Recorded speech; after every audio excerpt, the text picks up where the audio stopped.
video, I will be discussing my Level 4 experience on the early years course. I will be reflecting on my experience and discussing key aspects such as how gender is significant to my Level 4 experience.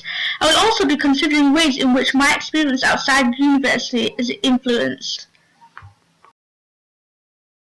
A comfort zone is a beautiful place, but nothing ever grows there.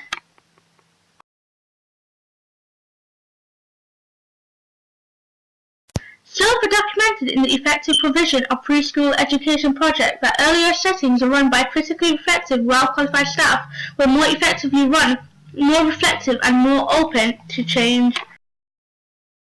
Similar to my university experience, I am the one with the vision, the ability to judge how higher I can take my academic prowess. With this ability, I am able to be responsive and creative in my studies. My teacher is there to take my hand and guide me through training, which will give me a better understanding, develop my confidence and encourage my reflection upon events, critical incidents and experience. It is about looking for learning points within the reflection, about attempting to further my understanding and identifying my developmental needs in the near future.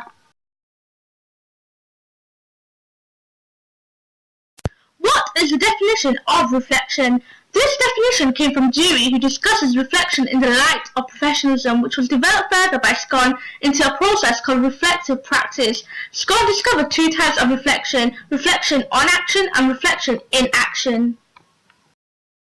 I study at Manchester Metropolitan University, and in my seminar there's predominantly only boys who study there. Issues related to gender continue to be a major challenge for educators in the 21st century.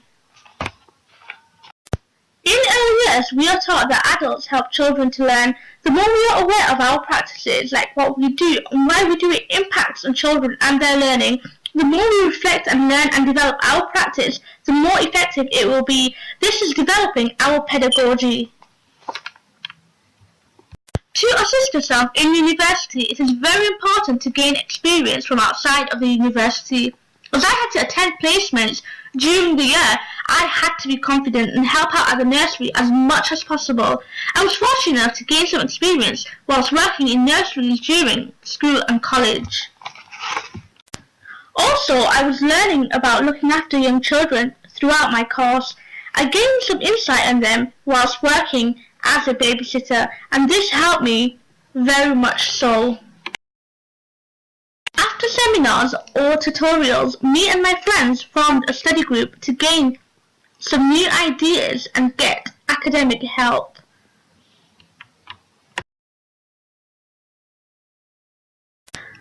A lot of the information I was learning in the seminar was quite familiar, so much of the learning became repetitive. Luckily, the presentations are always on the internet.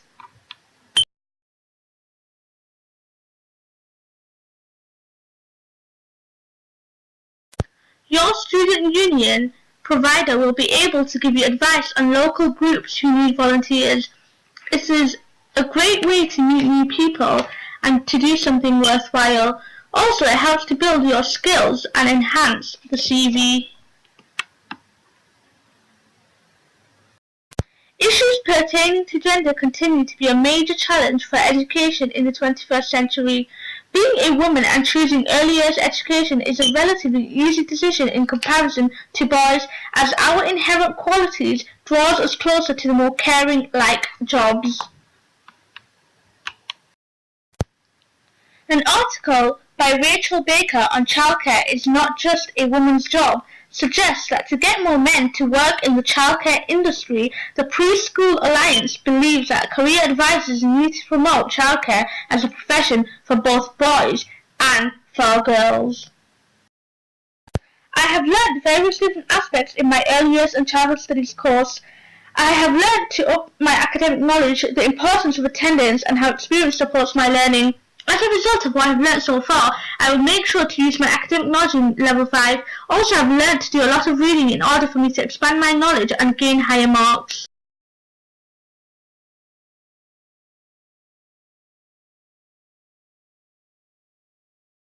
Created using Powtoon.